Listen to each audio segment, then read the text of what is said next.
Hello students, a very warm welcome to all of you. हमारी revision series जैसे कि आपको पता है कॉन्टिन्यूस चल रही है। हमने बहुत सारे टॉपिक कवर कर लिए हैं और फ्यूचर में भी हम इसको सारे टॉपिक कंप्लीट करेंगे। ओके, आई होप आप इस सीरीज को एंजॉय कर रहे होंगे। तो आज हम एक और टॉपिक लेके चलते हैं, that is accounting intermediate level के लिए, जिसका नाम है इन्वेस्टमेंट अकाउंट्स। सबसे पहले मैं आपको इस चैप्टर के बेसिक बताऊंगा, उसके जो रूल्स हैं वो बताऊंगा, और उसके बाद हम एज यूजुअल एक मास्टर क्वेश्चन ट्राई करेंगे और देखेंगे क्या हम उसको प्रॉपरली कर पा रहे हैं या नहीं। तो स्टार्ट करते हैं अपनी रिवीजन इन्वेस्टमेंट अकाउंटिंग की। सबसे पहले अगर मैं बात करूं कि इन्वेस्टमेंट होती क्या है, तो वो हमें पता चलना चाहिए। इन्वेस्टमेंट कोई भी ऐसी एसेट होती है जो आपने रखी हुई है, या तो अर्निंग पर्पज से, कुछ इनकम अर्न करने के पर्पज से, या कैपिटल एप्रिसिएशन के पर्पज से। मतलब आप उसकी जो प्रिंसिपल वैल्यू है वो ही बढ़ाना चाहते हैं। फॉर एग्जाम्पल, कुछ लोग प्रॉपर्टी में इन्वेस्ट करते हैं कि वो उसको रेंट पे चढ़ा देंगे और उससे उनको रेंटल मंथली इनकम स्टार्ट होगी। या फिर कई लोग चाहते हैं कि हम प्रॉपर्टी में इन्वेस्ट करेंगे और आफ्टर 3 ईयर्स, 4 ईयर्स, 5 ईयर्स उसकी वैल्यू बढ़ चुकी होगी और जब उसको सेल करेंगे हमको कैपिटल एप्रिसिएशन मिलेगा। सबके अलग अलग ऑब्जेक्टिव होते हैं। ऐसे ही अगर मैं शेयर्स की बात करूं, कुछ लोग इन्वेस्ट करते हैं कि हमको शेयर्स पे डिविडेंड मिलेगा, जो उनकी रिकरिंग इनकम बन जाती है। और कुछ लोग कहते हैं हमें डिविडेंड एज सच नहीं चाहिए, डिविडेंड का हमें लालच नहीं है, हमें तो शेयर्स की वैल्यू को ही बढ़ाना है, मार्केट प्राइस ऑफ शेयर को एनहेंस करना है, जो मेन ऑब्जेक्टिव होता है, that is maximise share holders wealth. तो वो उस पर्पज से लेते हैं। तो स्टार्ट करते हैं थोड़ा थोड़ा लिखना, और बाद में हम करेंगे इसका एक मास्टर क्वेश्चन जिसमें सारे के सारे वो कॉन्सेप्ट अप्लाई हो रहे होंगे। So let start. इन्वेस्टमेंट, इसके हैं दो purpose. One is capital appreciation and another is recurring income. Okay, investment होती क्या उसके बारे में पढ़ते हैं।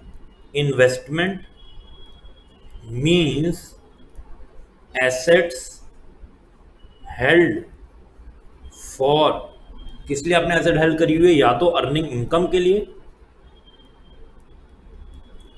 और फॉर कैपिटल एप्रिसिएशन। लेकिन इसमें एक ऐसी एसेट है जिसको हम इन्वेस्टमेंट में नहीं लेते, उसका क्या नाम है, बताओ बताओ बच्चों फटाफट से। Accept stock. क्योंकि स्टॉक के लिए तो आपको पता है प्राइमरीली वैसे भी अलग अकाउंटिंग स्टैंडर्ड बना हुआ है, दैट इज अकाउंटिंग स्टैंडर्ड 2। तो सर, अकाउंटिंग फॉर इन्वेस्टमेंट के लिए भी क्या कोई अकाउंटिंग स्टैंडर्ड है? यस, आप भूल गए। कौन सा अकाउंटिंग स्टैंडर्ड है, फटाफट से मेरे को बताओ। वो है accounting standard number 13। Yes, accounting standard number 13 है, जो अकाउंटिंग फॉर इन्वेस्टमेंट में बात करता है। तो इसमें हम AS2 का जो स्टॉक है उसको कैसे डाल सकते हैं, उसके लिए तो एक सेपरेट हमारे पास अकाउंटिंग स्टैंडर्ड पड़ा हुआ है। तो मैंने आपको बताया इन्वेस्टमेंट में किन किन चीज़ों में आप इन्वेस्ट कर सकते हो। आप शेयर्स में कर सकते हो, आप डिबेंचर्स में कर सकते हो, आप प्रॉपर्टी में कर सकते हो, आप FDs में कर सकते हो, ना जाने कितनी फॉर्म में हम लोग इन्वेस्टमेंट कर सकते हैं।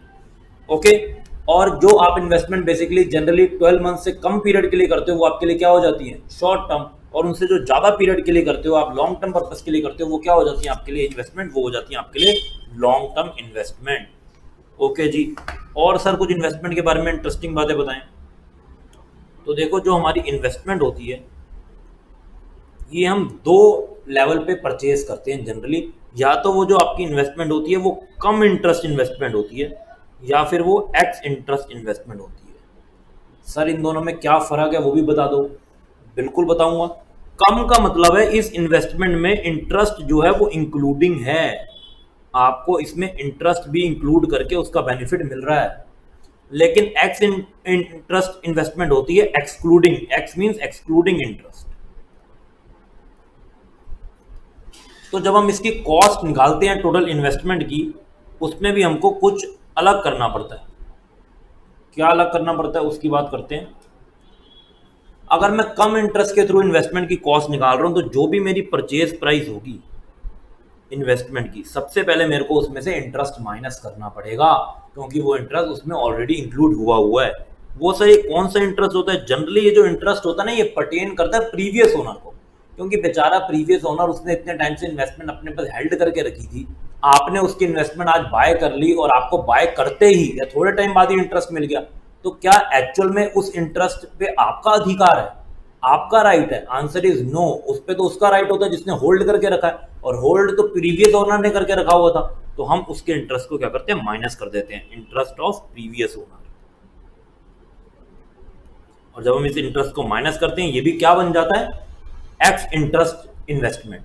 ओके, ये आपके पास आ जाएगा purchase price at ex interest. Fine. इसके बाद जो भी बाकी खर्चे हैं जो आपको क्वेश्चन में गिवन होंगे, जैसे कि कुछ कमीशंस आपकी लग गई इन्वेस्टमेंट को बाय करने पे, या फिर कोई और लीगल एक्सपेंसेस वगैरह लग गए, उसको हम साथ साथ ऐड करते जाएंगे। इन सबको हम ऐड करेंगे तो हमारे पास कॉस्ट ऑफ इन्वेस्टमेंट आ जाएगी कि एक्चुअल में आपको कितनी कॉस्ट पड़ी उस इन्वेस्टमेंट। फाइन। ऐसे ही अगर मैं एक्सक्लूडिंग इंटरेस्ट की बात करूं तो इसमें तो ज्यादा कुछ है ही नहीं, क्योंकि ये तो एक तरह से स्टार्ट ही यहां से होता है। आपके पास सीधा जो परचेज प्राइस है वो एक्स इंटरेस्ट है। इसमें मैं फिर से क्या करूंगा, कमीशन को ऐड कर दूंगा, अगर क्वेश्चन में कुछ होगा और लीगल एक्सपेंसेस होंगे तो उसको भी ऐड कर दूंगा, दैट्स इट। और मेरे पास यहाँ पर भी कॉस्ट आ जाएगी इन्वेस्टमेंट। तो जिस भी मैकेनिज्म के थ्रू आपको क्वेश्चन दिया हो आप उसको कैलकुलेट कर सकते हो, whether it is a cum interest investment और it is a ex interest investment. चलो जी, इन्वेस्टमेंट लाने की बात तो हमने कर ली कि इन्वेस्टमेंट जब आती है तो उसकी कैसे कैसे हम कैलकुलेट करते हैं, उसकी कैसे कॉस्टिंग करते हैं। अब हम बात करते हैं अगर इन्वेस्टमेंट सोल्ड होगी तो हमें क्या करना है भाई। अगर इन्वेस्टमेंट सोल्ड होगी तो याद करो, आपने एक चैप्टर पढ़ा था फाउंडेशन में भी जिसका नाम था डेप्रिसिएशन। जब भी कोई एसेट सोल्ड होती थी आप उसका सबसे पहले क्या निकालते थे सर, हम उसका निकालते थे प्रॉफिट और लॉस उस पर कितना हुआ बेचने पे। तो सिमिलरली यहां पर भी हम वही निकालेंगे। So whenever any investment is sold, जैसे कोई इन्वेस्टमेंट सोल्ड होती है वी हैव टू कैलकुलेट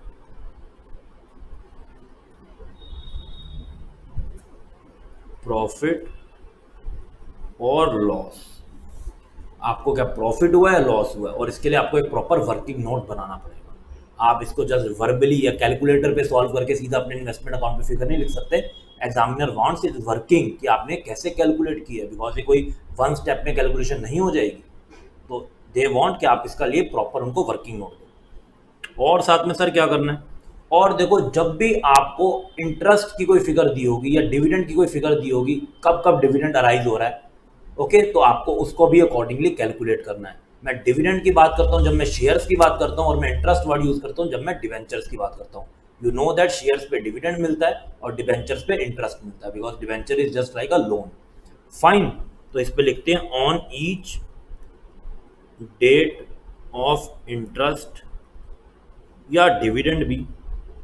ये हम किस बेसिस पे कैलकुलेट करेंगे, ये हम उस बेसिस पे कैलकुलेट करेंगे कि हमारे पास कितनी इन्वेस्टमेंट पड़ी हुई है, बिकॉज जितनी इन्वेस्टमेंट है उतने पे तो आपको इंटरेस्ट या डिविडेंड मिलेगा। Interest slash dividend is to be calculated on the basis of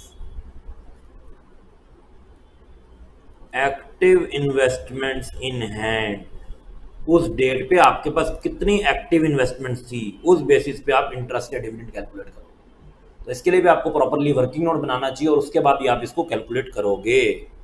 fine. इसकी एंट्रीज में तो ऐसे आपको कोई दिक्कत होने नहीं वाली। बताओ मेरे को जी, अगर हम सेल करते हैं इन्वेस्टमेंट की तो आप क्या एंट्री करोगे सेल ऑफ इन्वेस्टमेंट पे? बहुत सिंपल है। जब आप इन्वेस्टमेंट को सेल करते हो तो आपके पास बैलेंस आ जाएगा, तो मैं एंट्री करूंगा बैंक अकाउंट डेबिटेड, और आपकी इन्वेस्टमेंट चली जाएगी तो इन्वेस्टमेंट क्या हो जाएगी, क्रेडिट हो जाएगी। इधर मैं ये मान के नहीं चल रहा, ना कैलकुलेट कर रहा हूँ कि प्रॉफिट हुआ कि लॉस हुआ, मैंने नॉर्मल बस सेल ऑफ इन्वेस्टमेंट की एंट्री की है, ये मानते हुए कि ना कोई प्रॉफिट हुआ है ना कोई यहाँ पर लॉस हुआ। ओके, और जो आपको इंटरेस्ट मिलेगा टिल सोल्ड डेट उसकी हम क्या एंट्री करेंगे, जो भी आपको इंटरेस्ट मिलेगा बैंक अकाउंट डेबिटेड, और इंटरेस्ट इज यूर इनकम, तो मैं उसको यहाँ interest interest received and. Fine. तो चलो जी, ये तो हमने छोटी छोटी सी बात कर ली। इसके बाद हम बात करते हैं किस चीज़ की, कि जब हम इन्वेस्टमेंट अकाउंट का क्वेश्चन कंप्लीट कर चुके होंगे तो हम इन्वेस्टमेंट को वैल्यू कैसे करें। तो उसको हम बोलते हैं valuation of investment. Closing level पे हम कैसे इन्वेस्टमेंट का वैल्यूएशन करें। ओके, देखो क्लोजिंग बैलेंस इन्वेस्टमेंट का वैल्यूएशन करने का तरीका हमको जनरली क्वेश्चन ही बताएगा। जो भी क्वेश्चन ने मेथड बोला हम उस हिसाब से करेंगे, चाहे वो वेटेड एवरेज हो या वो फीफो हो या वो लीफो या कुछ भी हो। तो इसको लिखते हैं closing balance of investment must B calculated on basis of method given in the question. Question से ऊपर मैंने आपको हर चैप्टर में बोला कुछ भी नहीं है।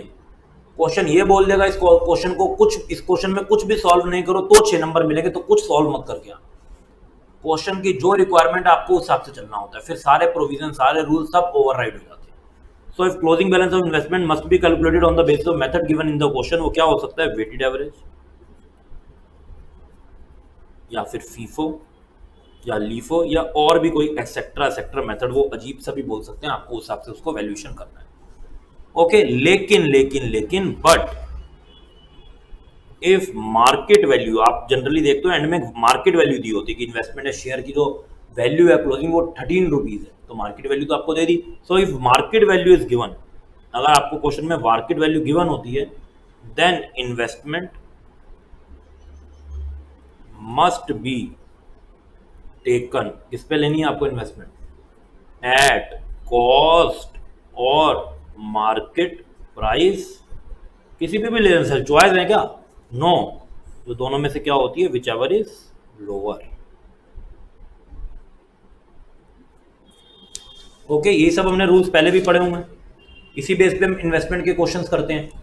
ओके, और क्या इन्वेस्टमेंट में होता है, थोड़ा सा और दिमाग चलाते हैं सर। और इन्वेस्टमेंट में एक इन्वेस्टमेंट का ओपनिंग बैलेंस होता था, फिर कुछ बोनस मिल जाता था हमको, तो बोनस की एंट्री देखते हैं या बोनस का कॉन्सेप्ट पढ़ते हैं। तो जी बोनस इशू क्या होता है ये हम पढ़ते हैं। कभी कभी कंपनीज अपने एग्जिस्टिंग शेयर होल्डर्स को कुछ शेयर्स देती है, और ये जनरली शेयर्स देती है क्योंकि वो डिविडेंड नहीं दे पाती, मतलब फॉरगोइंग डिविडेंड की वजह से वो एक शेयर्स देती है जिनको हम क्या बोलते हैं, बोनस शेयर्स।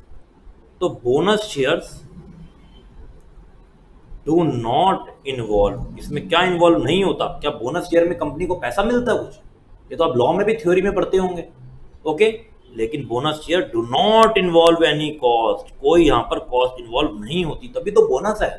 आप बचपन में बड़ी सारी गेम्स खेलते होंगे, उसमें एक बोनस राउंड आता था, तो बोनस राउंड में क्या प्लेयर आउट हो सकता था, नो, वहां पे तो आपको कॉइन्स वगैरह बस लेने होते थे, एक टाइम पीरियड होता था, इन टाइम के अंदर ले लो तो ठीक है, अदरवाइज वो लैप्स हो जाएगा। तो जितने हमको पॉइंट्स, सिक्के, कॉइन्स जो लेने होते थे हम फटाफट से वो ले लेते थे, तो यहाँ पर भी बिल्कुल वैसे ही चलेगा। तो bonus issue do not involve any cost, okay, because nothing is receive from the share holders from this issue, यहाँ पे शेयर होल्डर से उनको कुछ भी नहीं मिलता। तो बाकी बोनस शेयर, और इसको ऐसे भी लिखते हैं, it is given in question in form of some ratio, कुछ रेशियो में गिवन होगा कि अगर एग्जिस्टिंग शेयर होल्डर के बाद इतने शेयर हम उनको 1:2 में बोनस देते हैं, 1:3 में देते हैं, तो आपको अकॉर्डिंगली बोनस शेयर्स को कैलकुलेट करना है और उसको भी प्रॉपरली वर्किंग नोट में बताना है। देखो सबसे बड़ी बात इस चैप्टर की यही है कि इसके लिए आपको जो भी कैलकुलेशन करनी है उसके लिए आपको वर्किंग नोट बनाना ही पड़ेगा, चाहे आप बोलो ये तो मैंने बड़ी इजीली कर दी, आपने कर दी, बट एग्जामिनर नहीं मान सकता कि आपको ये आता था। तो चाहे वर्किंग नोट 6 बने, 8 बने, 10 बने, आपको वो प्रॉपरली बनाने पड़ेंगे in order to score full marks in this question. और ये चैप्टर का एक क्वेश्चन तो जनरली एग्जाम में आता ही है। ओके, तो बी प्रिपेयर्ड, बट सिमिलर होता है, बहुत सिंपल होता है कि आप इसमें बच्चे जनरली फुल मार्क्स भी ले लेते हैं। Next is rights issue. अब सर ये क्या भला है, राइट्स इशू क्या चीज आ गई। राइट का मतलब क्या होता है, राइट का मतलब होता है अधिकार। तो किसी को अधिकार कुछ तभी जाके मिलता है जब उसने कुछ पास्ट में करा हो। किसी को भी नए प्लेयर को टीम का कैप्टन बना देते हैं क्या, नो, जब वो कुछ प्रूव करता है, वो इंडिविजुअल लेवल पे अच्छा परफॉर्म करता है, तो पता चलता है टीम को या मैनेजमेंट को कि ये प्लेयर में तो टैलेंट है। क्या विराट कोहली एक दिन में कैप्टन बन गया, आंसर इज नो, उसने भी बहुत वेट किया, उसने परफॉर्म किया, उसने कंसिस्टेंसी दिखाई, तब जाके लोगों को उसका टेम्परामेंट समझ आया और उन्होंने कहा ये बिल्कुल कैप्टन मटेरियल है। तो राइट इशू भी आपको आते ही नहीं मिल जाते जनरली, राइट्स के लिए भी आपके पास एग्जिस्टिंग शेयर होल्डर होना चाहिए, आप खुद शेयर होल्डर हैं तभी आपको राइट्स मिलेंगे। तो whenever any company offer shares to its existing share holders, और ये आपको राइट देता है कि आप इसको बाय कर सकते हैं at a price lower than the market price. तो मैं लिख देता हूं, right shares are issued to existing shareholders at price lower than market price। और जिस प्राइस पे हम राइट इशू पे शेयर्स अलाउ करते हैं एग्जिस्टिंग शेयर होल्डर को, उसको बोलते हैं एक्सरसाइज प्राइस। सिमिलरली ये भी जो है इसका भी इट्स रेशियो, ये भी जो इसकी रेशियो वो भी आपको गिवन होती है क्वेश्चन में, और अकॉर्डिंगली हम उसको कैलकुलेट करते हैं कि किस रेशियो में आपको राइट शेयर देने हैं, 1:2, 1:3, 1:5, 1:6, जैसे भी हो सकता है। लेकिन राइट का एक और बेनिफिट है कि अगर आपको कोई राइट मिला हुआ, because it is just like a coupon. Okay, अब मेरे को कई जगह के अलग अलग कूपन मिलते हैं, बट मेरे को क्योंकि उसका शौक नहीं है तो मैं क्या करूं, तो मैं वो कूपन अपने फ्रेंड्स को, अपने ब्रदर्स को या किसी और को वो कूपन दे देता हूँ। मान लो मेरे को सैलून का कूपन मिला, उसमें ऐसा है कि आपको 10 सिटिंग्स मिल सकती हैं, आप 6 मंथ्स के अंदर 10 सिटिंग्स एंजॉय कर सकते हो।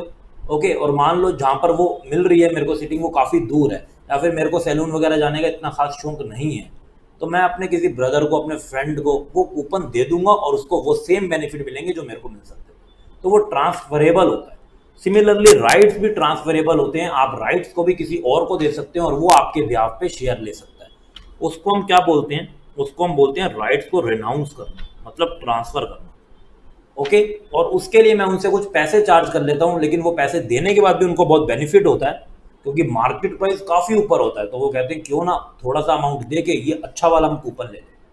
आप देखते हो बड़े सारे मैचेस होते हैं इंडिया में, और वहाँ पर पासिस का भी बड़ा सारा, पासिस के थ्रू भी एंट्रीज होती हैं। अब कई लोग ऐसे होते हैं जिनको पास मिल गया, क्योंकि वो पर्टिकुलरली किसी काम में लगे हुए हैं जहाँ पर पास मिल जाते हैं, पर वो खुद मैच नहीं देखना चाहते, उनको शौक नहीं है, वो जाना नहीं चाहते, तो वो अपना पास किसी को दे देते हैं। अब वो अगर किसी को अपना पास देते हैं, या तो वो उनको फ्री में दें, या फिर उनके पास राइट है वो उनसे कुछ अमाउंट भी ले सकते हैं। पर जो पास लेने वाला पर्सन है उसको भी पता चलता है कि एक्चुअल में तो वहाँ की टिकट जिसका वो पास है बहुत महंगी है, तो अगर मैं पास ले भी लूँ और बहुत कम पे मिल रहा है तो भी मेरा एडवांटेज है, तो वो पास भी खुशी खुशी ले लेता है। तो यहाँ पर हमने पढ़ा राइट को आप रेनाउंस भी कर सकते हैं, मतलब ट्रांसफर भी कर सकते हैं। तो जो आप राइट को ट्रांसफर करते हैं और जो आपको अमाउंट मिलता है, that is treated as your income. Okay, वो आपकी इनकम हो जाती है। इन छोटी छोटी बातों को दिमाग में डाल लो, क्योंकि यही आपके माइंड में रहेंगी, तो ही आप इसको अच्छे से समझ पाओगे। ओके, और राइट भी आपके लिए अगर आप खुद ले लेते हो तो आपका नॉर्मल शेयर हो सकता है, हो जाता है, और आप इसको फ्यूचर में एनी टाइम उसको सोल्ड कर सकते हो। ठीक है, जैसा हमने अब बहुत सारा ज्ञान आपसे ले लिया और हमें खुद भी काफ़ी कुछ पता था, वेरी गुड। अब सर सीधा सीधा अब हमसे वेट नहीं हो रहा, हमको इतना कुछ समझ आ चुका है, सीधा सीधा अब हम क्वेश्चन पे आते हैं, और क्वेश्चन पे आके हम देखेंगे कि हमें कितना समझ आया। आप फटाफट से हमारे सामने क्वेश्चन रखो, हम वो ट्राई करें। ओके, तो मैंने कहा कि ठीक है जी, बच्चों के सामने मेरी एक ना चली, तो ये लो जी आपके सामने मैं लेके आ रहा हूँ क्वेश्चन, इसको आप पढ़ो और इसको पहले आप खुद से ट्राई करो, फिर मैं भी जरूर कराऊंगा। ओके, बट इसको अच्छे से पढ़ो और उसके बाद मैं इसका सोल्यूशन आपके सामने लेके आऊँ। तो this is our master question on investment accounting, जिसमें जितने भी मैंने यहाँ पर इश्यूज डिस्कस किए हैं, मोर और लेस सब इस क्वेश्चन के अंदर अप्लाई हो रहे हैं, सबके सब इश्यूज इस क्वेश्चन में लग रहे हैं। मैं थोड़ा सा इसको जूम कर देता हूँ ताकि आपको और क्लियरली दिखे। Yes, now it is properly visible. Okay, fine, तो करें जी इसको पढ़ना स्टार्ट। चलो सर करते हैं, नेक काम में देरी कैसी।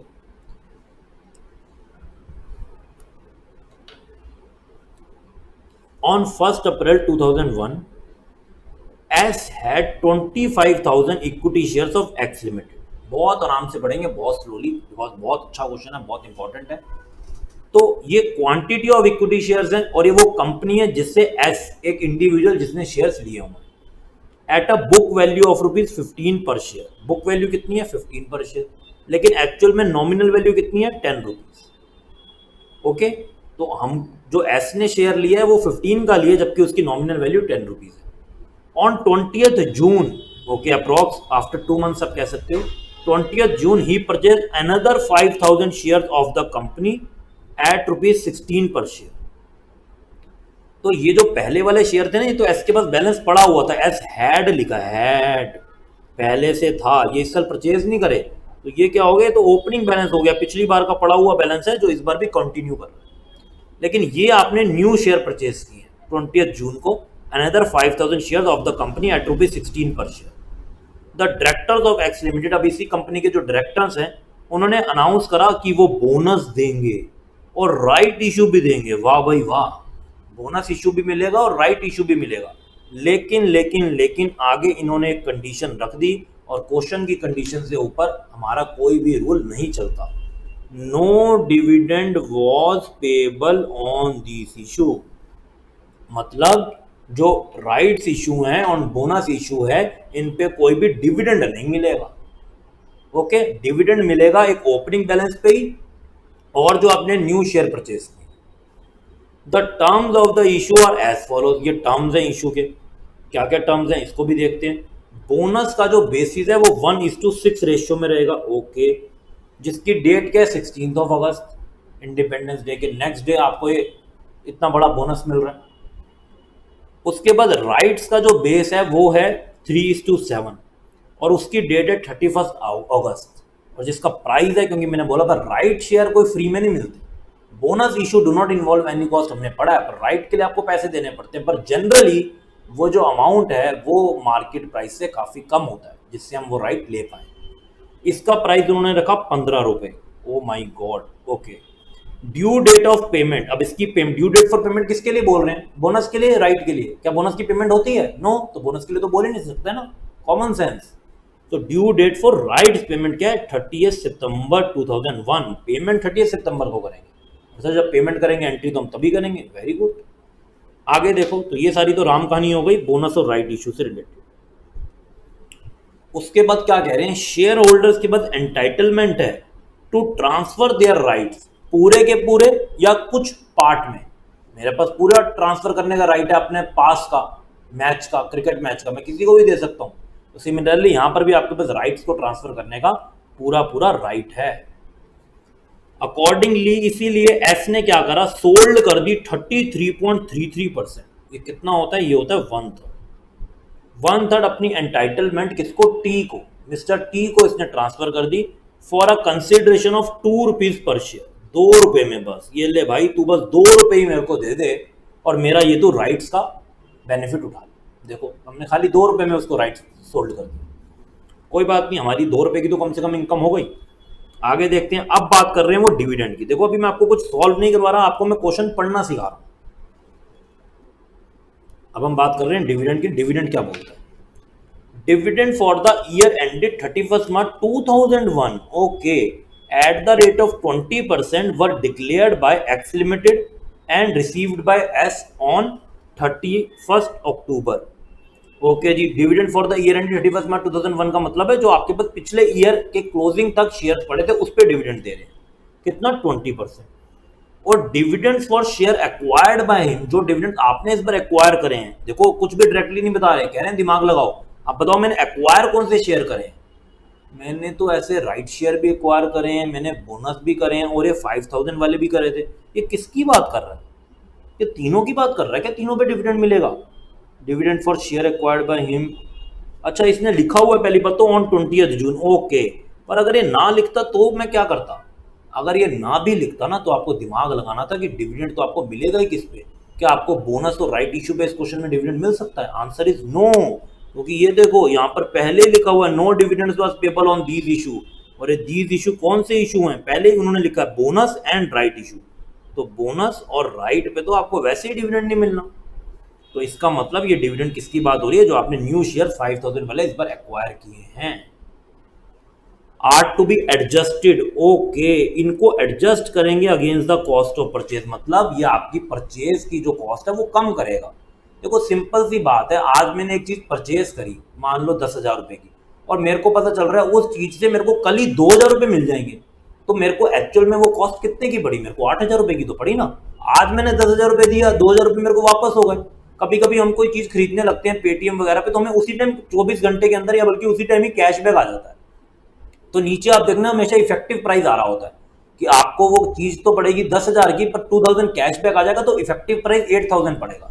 तो यहाँ पर भी वो वही बोल रहे हैं, जो आपको 20 जून में डिविडेंड मिला है, इसकी परचेज पे जो डिविडेंड मिला है उसको आप कॉस्ट ऑफ परचेज के अगेंस्ट एडजस्ट करोगे और वो आपकी कॉस्ट को रिड्यूस करेगी। फाइन। ऑन 15 नवंबर 2001 एस ने सोल्ड कर दिए अपने 25,000 equity shares at a premium of 5 पर शेयर। अपने उसने शेयर्स को 5 रुपीज प्रीमियम पे सोल्ड कर दिया। अब हमको क्या करना है वो देखते हैं। क्वेश्चन तो हमने बहुत ध्यान से पढ़ लिया है। You are required to prepare in the books of S, एक तो इन्वेस्टमेंट अकाउंट बनाना है, ओके, और प्रॉफिट एंड लॉस अकाउंट भी बनाना है। तो प्रॉफिट एंड लॉस अकाउंट का ये मतलब नहीं है आपको सब कुछ वहां पर कैलकुलेट करना है, नेट प्रॉफिट वगैरह। यहाँ जितना आपको डाटा दिया हुआ है उससे रिलेटेड जो भी P&L अकाउंट में जाएगा उसको हमको यहाँ कैलकुलेट करना है। मतलब बेसिकली आप कह सकते हो छोटा सा आपको यहाँ पर एक्सट्रैक्ट बनाना है। Assume that books are closed on 31st December 2001, okay, and shares are valued at average cost। तो यहाँ पर हमको एक और काम करने को मिल गया, शेयर्स का वैल्यूएशन है एवरेज कॉस्ट पे, तो एवरेज कॉस्ट के हिसाब से हमें कैलकुलेट करना पड़ेगा। आई होप आपने भी क्वेश्चन को बहुत अच्छे से समझा होगा, अदरवाइज मैंने भी आपको उसमें और वैल्यू एडिशन किया। तो इसके बाद अब हमको इस क्वेश्चन को स्टार्ट करना है बिल्कुल प्रॉपरली। हम बहुत अच्छे से इसके सारे वर्किंग नोट्स बनाएंगे और उसके बाद ही हम इस क्वेश्चन को कंप्लीट करेंगे। एक ही क्वेश्चन है, मैं आपको बहुत अच्छे से कराऊंगा ताकि एग्जाम में भी आपको याद रहे कि हमने यहाँ पर रिवीजन में कैसे उस क्वेश्चन को किया था। और अगर आप उस तरीके से करोगे तो आपका 1 मार्क भी कट नहीं हो सकता। ओके, तो फटाफट से इसको हम स्टार्ट करें।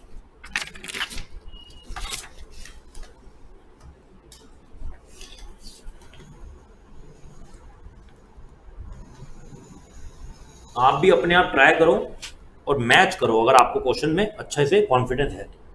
आप इस चीज़ का वेट मत करा करो कि सर तो करा ही देंगे, हमें क्या जरूरत है। देखो सर ने तो पहले से भी आपको सब कुछ कराया ही हुआ है, ये तो रिवीजन हमारे मैराथन चल रहा है, तो इसमें तो आपको साथ साथ पढ़ना चाहिए।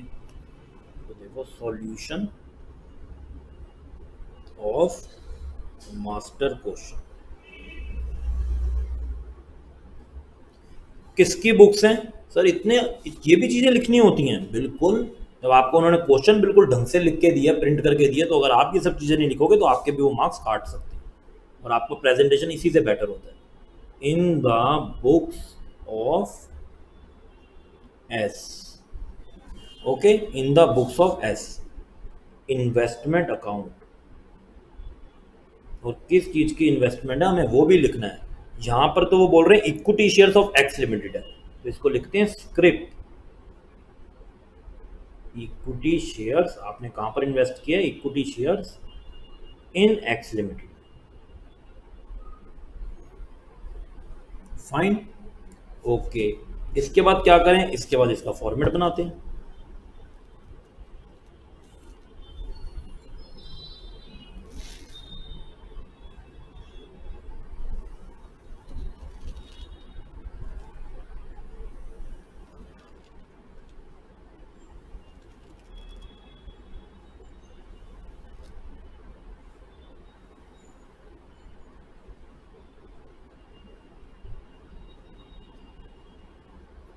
पर्टिकुलर्स,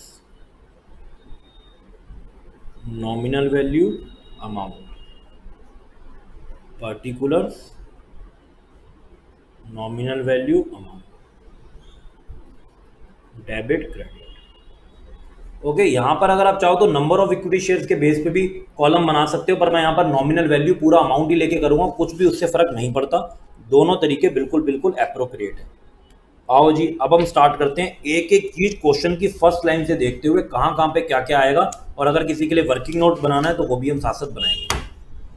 सबसे पहले यहाँ पर उन्होंने बोला 1 अप्रैल 2001 को एस के पास पड़े थे, एस हैड 25,000 इक्विटी शेयर जिसकी बुक वैल्यू है 15 रुपीज और नॉमिनल वैल्यू कितनी है 10 रुपीज। तो यहाँ पर हम लिखेंगे 1 April to balance brought down.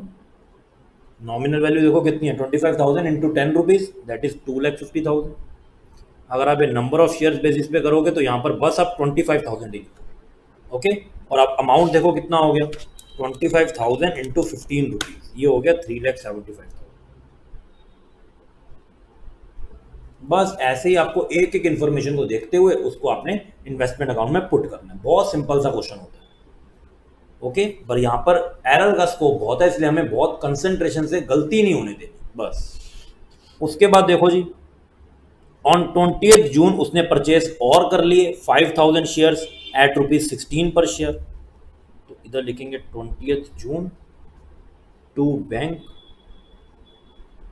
अभी तक मेरे को वर्किंग नोट की जरूरत नहीं पड़ी, कोई कैलकुलेशन कॉम्प्लेक्स ही नहीं, इसलिए मैं इसको डायरेक्ट लिख रहा हूँ। जहां पर कुछ होगा उसको मैं जरूर कैलकुलेट करूँगा।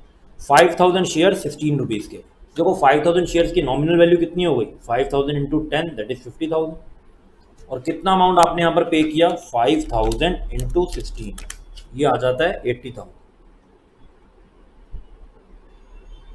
ओके। उसके बाद the directors of x limited announced a bonus and right issue, इस पे कोई डिविडेंड नहीं देना, बहुत बार हमने इसको पढ़ लिया। टर्म्स ऑफ इशू क्या है, बोनस के लिए बोल रहे हैं 1:6 बेसिस पे बोनस मिलेगा, तो यहाँ पर अब हमें कुछ कैलकुलेट करना पड़ेगा, तो इसके लिए हम वर्किंग नोट प्रॉपरली बनाएंगे। तो यहाँ पर मेरा बनना स्टार्ट होगा वर्किंग।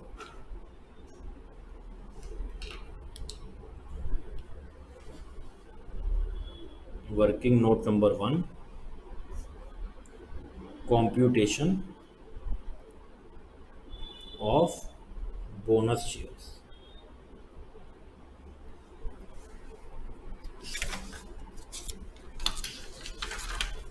देखो सबसे पहले आपको बोनस शेयर्स कब कैलकुलेट करने हैं, 16 अगस्त को, तो मेरे को क्या निकालना पड़ेगा, एक्टिव इन्वेस्टमेंट। एक्टिव इन्वेस्टमेंट कितनी है ऑन 16 अगस्त। एक्टिव इन्वेस्टमेंट है, एक तो ओपनिंग बैलेंस ही था कितने शेयर्स का, 25,000 शेयर्स का, और इस बार एक न्यू इशू भी कर लिया कितने शेयर्स का, 5,000 शेयर्स। ओके, तो टोटल कितना हो गया, टोटल हो गया 30,000 शेयर्स। फाइन, बोनस का रेट कितना है, बोनस का यहाँ पर रेट है 1:6। ओके, तो बोनस इशू कितना हो जाएगा, या बोनस शेयर्स, बोनस शेयर्स हो जाएगा 1/6 of 30,000 share, that is 5,000 share. देखो ऐसे हमको एक एक चीज को लिखना है, आपको भी लग रहा होगा सर कितना स्लो लेवल पे हम लिख रहे हैं, और मार्क्स आपको इसी से मिलेंगे, इतनी क्लैरिटी होगी, इतना जस्टिफिकेशन अगर आप दोगे तो। ओके, तो हमें यहाँ पर पता चल गया 5,000 वो शेयर थे, तो आओ फटाफट से अपने इन्वेस्टमेंट अकाउंट पे लिखते हैं। क्या बोनस शेयर से पे हमको कोई पेमेंट करनी होती है, no, bonus share do not involve any cost. तो आओ फटाफट से, जब बोनस शेयर्स की डेट आई वो लिखेंगे 16 अगस्त, यहाँ पर लिख देंगे टू बोनस, टू बैंक नहीं लिख सकते क्योंकि हमने एक्चुअल में तो कुछ पेमेंट यहाँ पर करनी नहीं है। नॉमिनल वैल्यू 5,000 शेयर्स की हो जाएगी 50,000, अमाउंट में आप डाल दोगे dash, that is nil. Okay, आगे देखते हैं। राइट बेसिस है 3:7, डेट 31 अगस्त, प्राइस 15 रुपीज, लेकिन डेट फॉर पेमेंट क्या है, ड्यू डेट फॉर पेमेंट 30 सितंबर 2001। ओके, तो आओ इसके लिए भी हम कैलकुलेट करें computation of rights issue, that is working note number 2।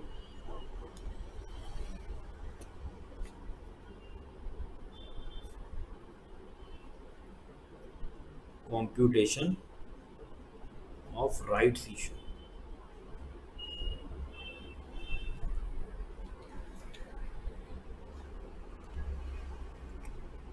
Rights कब इशू हो रहे हैं, 31 अगस्त को, तो देखो एक्टिव इन्वेस्टमेंट ऑन 31 अगस्त। देखो जी फटाफट से क्या क्या एक्टिव इन्वेस्टमेंट है। सबसे पहले ओपनिंग बैलेंस, ये तो 1 अप्रैल से ही है, 25,000 शेयर्स का। देन एक न्यू इशू जो आपने किया था 5,000 शेयर्स का। उसके बाद अभी अभी जो बोनस इशू है वो भी तो आपके इन्वेस्टमेंट अकाउंट में आ चुका है, शेयर्स तो आ ही गए ना, जो आपने पेमेंट नहीं करी, तो एक्टिव इन्वेस्टमेंट तो बढ़ गई। कितने थे, ये देखो ऊपर भी दिखा हुआ लिख रहा है 5,000 शेयर। टोटल कितना हो गया, टोटल इज 35,000 शेयर।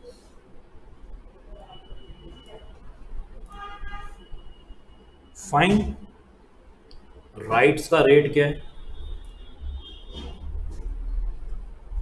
राइट्स का रेट है 3:7। ओके, तो देखो राइट इशू कितने हो जाएंगे,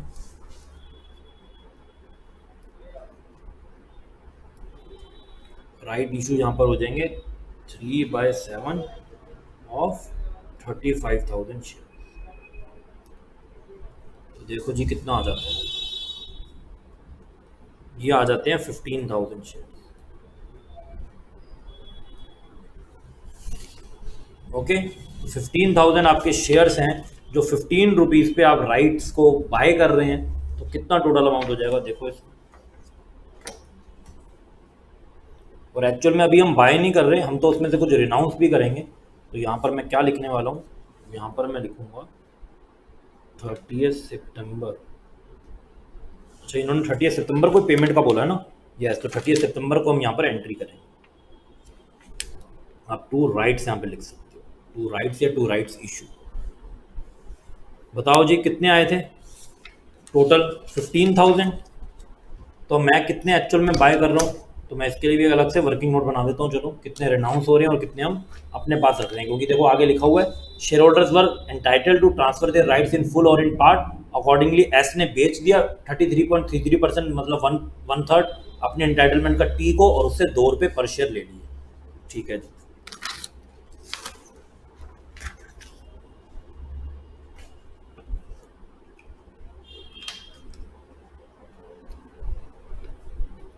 तो राइट्स इशू कितना था? 15,000 शेयर्स का।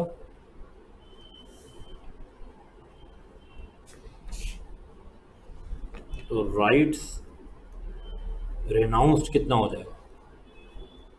वो हो जाएगा 1/3 ऑफ 15,000 शेयर्स।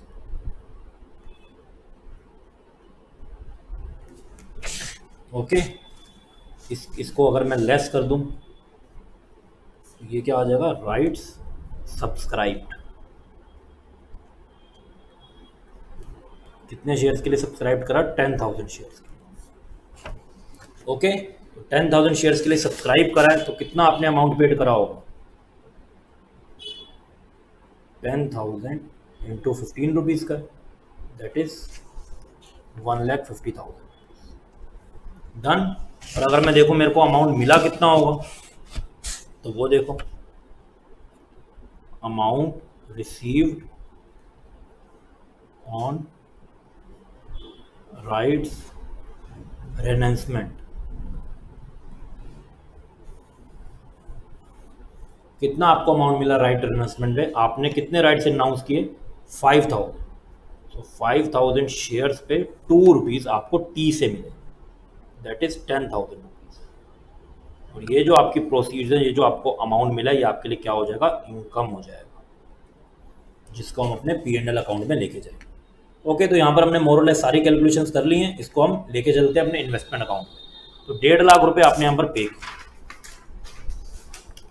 और 10,000 आपको यहाँ पर शेयर्स एज अ राइट मिले। तो 10,000 का मतलब नॉमिनल वैल्यू कितनी हो गई? 1 लाख। और हमने पेमेंट कितनी की है? 1,50,000। ओके, आगे चलते हैं। डिविडेंड के बारे में बोल रहे हैं कि dividend for the year ended 31 March 2001, तो रेट ऑफ 20% पे है। Okay, fine. Declared by x limited and received by S on 31 अक्टूबर। 31 अक्टूबर को आपको इतना डिविडेंड मिला है। तो ठीक है जी, 30 सितंबर के बाद अब हमको 31 अक्टूबर के लिए एंट्री करनी है। देखो अब आपके पास यहाँ पर आपको 2 टाइप ऑफ शेयर्स पे डिविडेंड मिलेगा, तो इसको भी मैं वर्किंग नोट में पहले आपको कराता हूँ।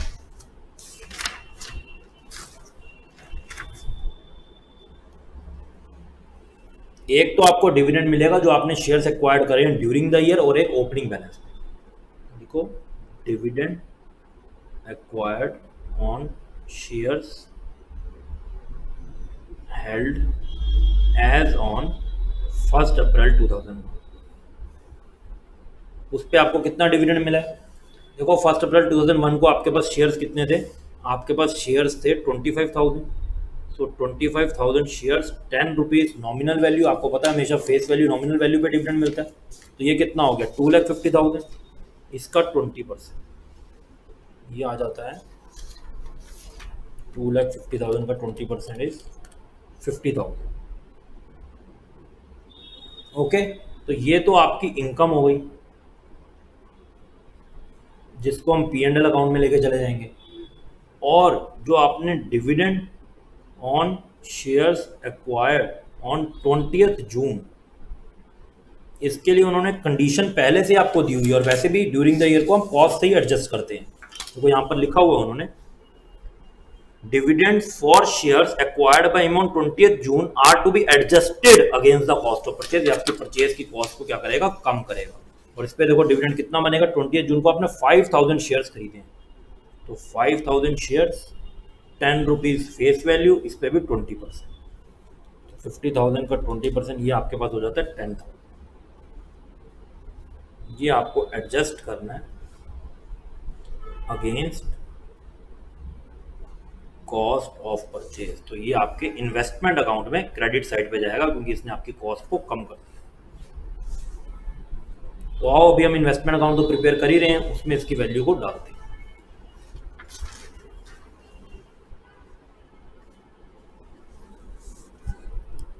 बाय बैंक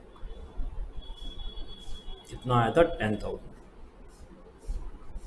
यहाँ पर आप लिख सकते हो dividend on shares acquired on 20th जून। देखो इसको कैसे समझते हैं, यहां पर आप लिख रहे हो कि आपको 80,000 का ये शेयर्स एक्वायर करने पे बड़ा अमाउंट है, लेकिन यहाँ 10,000 आपने क्रेडिट में लिख दिया, तो नेट में ये आपको इन्वेस्टमेंट कितने की पड़ी 70,000 की। तो बस हमको उसको इसी तरीके से दिखाना है कि इस डिविडेंड ने आपकी इन्वेस्टमेंट की कॉस्ट को, आपकी परचेज कॉस्ट को कम कर दिया। 80,000 पहले दिया, 10 मिल गया, तो नेट में तो 70 पड़ा ना आपको, सिंपल। उसके बाद आप क्या बोल रहे हैं, इसके बाद बोल रहे हैं 15 नवंबर को इसने सोल्ड कर दिया अपने equity shares at a premium of ₹5 पर शेयर। 25,000 इक्विटी शेयर्स ₹5 प्रीमियम पे सोल्ड कर रहे हैं, मतलब ₹15 पे। इसको भी वर्किंग नोट फॉर्म में लिखते हैं। Amount received on sale of investments on, कब बेच रहे हैं 15 नवंबर। देखो कितना आपको अमाउंट रिसीव्ड हो रहा है, 25,000 शेयर्स को बेच रहे हो ₹5 के प्रीमियम पे, मतलब इंटू 15 हो जाएगा, कितना आएगा, ये आ गया हमारे पास 3,75,000। तो इतना आपको अमाउंट रिसीव्ड हो रहा है ऑन सेल ऑफ इन्वेस्टमेंट। तो इसको भी हम अपने इन्वेस्टमेंट अकाउंट में जाके लिखेंगे 15 November by bank sale 25,000 number of equity share से नॉमिनल वैल्यू हो जाएगी 2,50,000 और कितने का बेच रहे हैं 3,75,000। सर आपने एक बात बताई थी और लिखवाई भी थी, वो हमारे दिमाग में पिन पॉइंट कर रही है बार बार। जब जब शेयर को सोल्ड करते हैं तब उसका क्या निकालते हैं, प्रॉफिट और लॉस। लिखवाई थी ना, दिखाऊं आपको, ये देखो ये देखो ये देखो, whenever any investment is sold we have to calculate profit or loss। तो सर यहाँ पर तो आपने निकलवाया ही नहीं ना, उसकी बात करी, बिल्कुल अभी तक तो नहीं निकलवाया, पर कोई बात नहीं, अब हम उसको निकालते हैं, ठीक है, भूलना नहीं है बट आपने। ओके, कैलकुलेशन ऑफ प्रॉफिट और loss on shares sold on 15 नवंबर 2000।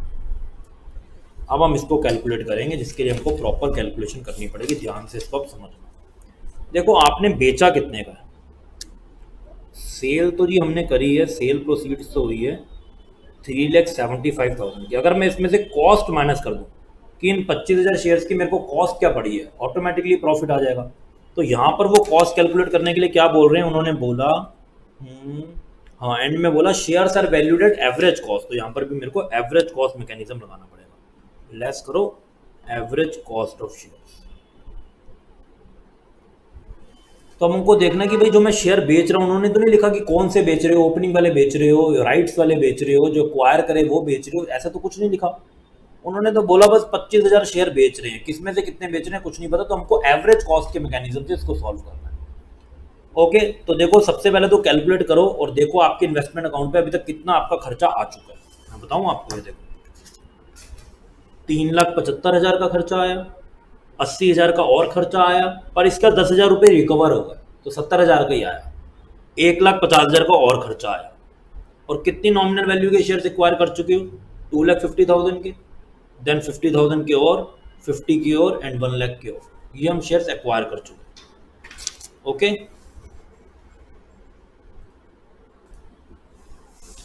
तो ये अभी तक हमारे कॉस्ट की प्रोसीजर है, ये क्या क्या हम किस लेवल पे कॉस्ट इंकर कर चुके हैं। तो देखो हमने अभी तक जो nominal value of shares acquired किए हैं वो कितनी है, 2,50,000 प्लस 50 3 लाख प्लस 50 350 एंड 450, और कॉस्ट हमारी कितनी इंकर हो चुकी है 375, 80 माइनस 10 70 बेसिकली एंड 1,50,000। तो इस बेसिस पे अब हम एवरेज कॉस्ट निकालेंगे हमारे जो शेयर्स हैं sold, that is 2,50,000 nominal value की। और इसको कैलकुलेट करें। Less average cost of shares 3,75,000 था सबसे पहले, ओके, प्लस 80,000 माइनस 10,000, क्योंकि इफेक्टिवली वो आपके खाली 70,000 के ही शेयर्स आपको पड़े, प्लस 1,50,000। तो ये सब आपकी डेबिट साइड पे अमाउंट के कॉलम पे, डिवाइडेड बाय जो आपकी नॉमिनल वैल्यू है, जिसको मैं number of equity shares into 10 भी बोल सकता हूँ। ओपनिंग कितने के थे? 2,50,000 के, प्लस 50,000 के आपने और एक्वायर करे, प्लस 50,000 का आपका बोनस इशू था, okay, and then 1 lakh rupees, 1 lakh nominal value of right issue. Multiply by हमको कितने के लिए चाहिए, हमने कितने अमाउंट के लिए, कितने नॉमिनल वैल्यू के लिए शेयर्स को सोल्ड किए। 25,000 शेयर्स हम सोल्ड कर रहे हैं इंटू 10, दैट इज 2,50,000। तो 2,50,000 के लिए कितना? तो ये बिल्कुल एक प्रोपोर्शनल मेथड होगा। इतना अभी तक अमाउंट आपका इंकर हुआ है, कॉस्ट इंकर हुई है on this much amount of nominal value of shares, multiply by this much amount of nominal value of shares, कितना आपका अमाउंट बनता है। तो आपकी देखो कॉस्ट कितनी बनती है, इसको फटाफट से कैलकुलेट करो। 3,75,000 प्लस 80 माइनस 10 प्लस 1,50,000, ये आ जाता है 5,95,000 डिवाइडेड बाय, ये आ गया 4,50,000 इंटू 2,50,000, ये आ जाता है 3,30,555.55। तो मैं इसको राउंड फिगर करके 3,30,556 बोल देता हूँ, 3,30,556। तो इतने का आप सोल्ड कर रहे हो, इतनी तो आपकी एवरेज कॉस्ट है, तो आपको प्रॉफिट कितने का हुआ? 3,75,000 माइनस 3,30,556, ये हो जाता है 44,444 का आपको यहाँ पर profit on sale of shares. तो आओ फटाफट से हम इसको अपने इन्वेस्टमेंट अकाउंट में रिकॉर्ड करें।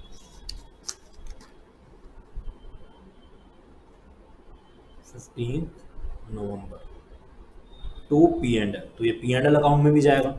एंट्री क्या हुई? Investment account debited to P and L, profit on sale of shares 44,444, जिसके लिए हमने वर्किंग नोट ऑलरेडी बना दिया। फाइन, अब हमें यहाँ पर कुछ नहीं करना, क्वेश्चन हमारा हो गया कंप्लीट।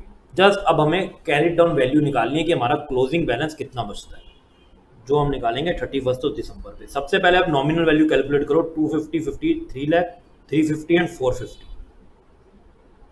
4,50,000 नॉमिनल वैल्यू के आपके पास शेयर्स थे, आपने बेच दिए 2,50,000 नॉमिनल वैल्यू के शेयर्स। इसका मतलब आपके पास कितने नॉमिनल वैल्यू के शेयर्स अभी भी बचे हुए हैं? 2 लाख। लेकिन इसका अमाउंट कितना होगा वो अब हमें कैलकुलेट करना पड़ेगा। वैसे तो अब यहाँ पर देखो आपके पास वो amount as a balancing figure भी आ सकता है, लेकिन हम इसको वर्किंग नोट के थ्रू कैलकुलेट भी करेंगे।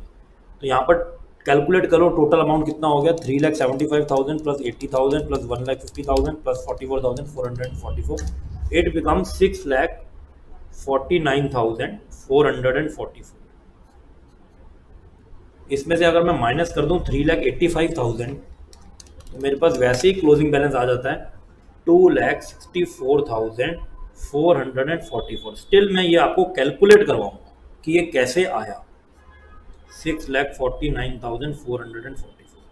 ओके, तो चलो हमने यहाँ पर इन्वेस्टमेंट अकाउंट पूरा प्रिपेयर कर लिया है। अब जस्ट हमको एक पी एंड एल अकाउंट का एक्सट्रैक्ट बनाना है, और इस फिगर को कैसे हम अपने दिमाग से कैलकुलेट कर सकते हैं उसको भी हमें यहाँ देखना है।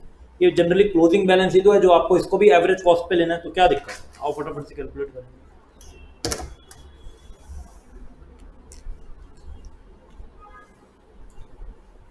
Calculation of closing balance of investment. देखो यहाँ पर आप देख ही सकते हो कि 5,95,000 अमाउंट आपको 4,50,000 इक्विटी शेयर्स की नॉमिनल वैल्यू पे पड़ा। तो अब आपको निकालना है क्लोजिंग बैलेंस पे कितना। तो क्लोजिंग बैलेंस आपके लिए कितना है? 2 लाख है। तो 5,95,000 है अगर 4,50,000 पर, तो 2 लाख नॉमिनल वैल्यू पे कितनी कॉस्ट बनेगी? ये हमारे पास आ जाती है 2,64,444। यही तो हमने वहां पर लिखा है। फाइन, ओके, लास्ट स्टेप पे आते हैं, that is P and L account का अब हमको एक्सट्रैक्ट बनाना है, और कुछ कुछ ऐसी इनकम है जो पी एंड एल में जाती है, उसको हमको एक्सट्रैक्ट में यहाँ पर बना के लिखना है, बिकॉज ये क्वेश्चन की रिक्वायरमेंट है। तभी एक मास्टर क्वेश्चन है और उसमें हर एक चीज को कवर किया गया। Profit and loss extract.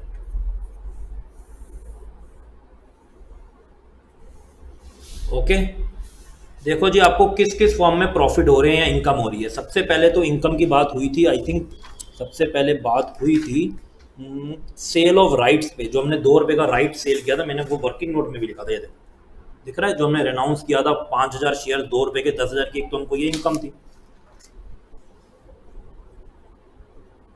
Bye cell of rights.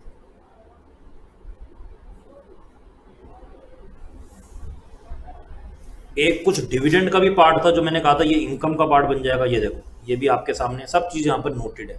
50,000 का आपको डिविडेंड एज एन इनकम हुई थी, जिसको आपको कॉस्ट से एडजस्ट नहीं करना था, ओपनिंग शेयर्स पे इनकम थी। ओके, इसको लिखो bye dividend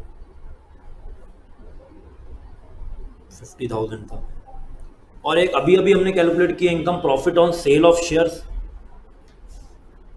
by profit on sale of shares 44,444, that's it. इसका टोटल लगाओ और बैलेंस निकालो। 10,000 प्लस 50,000 प्लस प्लस 44,444, ये आ जाता है 1,04,444 टू बैलेंस कैरी डाउन 1,04,444। तो बस इस तरीके से आपको ये सब रूल्स प्रिंसिपल आपको ध्यान रखने हैं, और जब भी आप इन्वेस्टमेंट अकाउंट का क्वेश्चन करोगे, working notes are most most important. आपको उसको बिल्कुल क्लैरिटी से बनाना है, जैसे मैंने यहाँ पर आपको बना के दिए हैं। आई होप अगर आपने खुद भी ये क्वेश्चन ट्राई किए तो आपने इसी तरीके से बनाए होंगे। ओके फाइन, और तो ऐसे जिस चैप्टर में कुछ भी नहीं है। एक बात आपको और ध्यान रखनी होती है कि जो हम शेयर्स की बात करते हैं उस पर डिविडेंड मिलता है, और डिबेंचर्स की बात करते हैं उस पर इंटरेस्ट मिलता है। तो जो डिबेंचर का इंटरेस्ट है वो टाइम पीरियड के हिसाब से कैलकुलेट होता है, लेकिन डिविडेंड में ऐसे टाइम पीरियड का कोई कॉन्सेप्ट नहीं होता। डिविडेंड अगर 20% है, जैसे हमने यहाँ पर क्वेश्चन किया, तो फ्लैट 20% मिलेगा, वहाँ पर टाइम पीरियड की रेलेवेंस नहीं होती है। ओके, लेकिन इंटरेस्ट को आपको बिल्कुल जितना टाइम आपने किसी को अपना अमाउंट होल्ड करके दिया हुआ है उतने पीरियड के लिए आपको इंटरेस्ट मिलता है, जस्ट लाइक लोन। फाइन, तो आई होप इसकी रिवीजन भी आपकी बहुत अच्छे से हो चुकी होगी, आपको ये अच्छा एक फ्लो प्रोवाइड करती है, जिसके बाद आप बाकी क्वेश्चन भी अपने आप ट्राई कर सकते हैं। मैं एक बहुत बड़ा वाला जो क्वेश्चन होता है मास्टर क्वेश्चन, वो हर क्लास में लूंगा, जिससे ऑल ओवर आपकी पूरी रिवीजन कंप्लीट हो जाए। Okay students, take care, God bless. Next class में रिवीजन करेंगे एक और टॉपिक की, ओके, जिससे आपका उसका भी वो टॉपिक बहुत अच्छे से हो जाएगा। तो कंटिन्यू रहिए, अपने आप को ज्वाइन रखिए इस रिवीजन मैराथन के साथ, जिससे आपको भी रेगुलरली अपने चैप्टर्स का अपडेट मिलेगा जब तक आपके एग्जाम्स हो रहे हैं, और आप उसके साथ कॉन्टिन्यूस टच में रहेंगे। Okay, good bye, God bless, take care.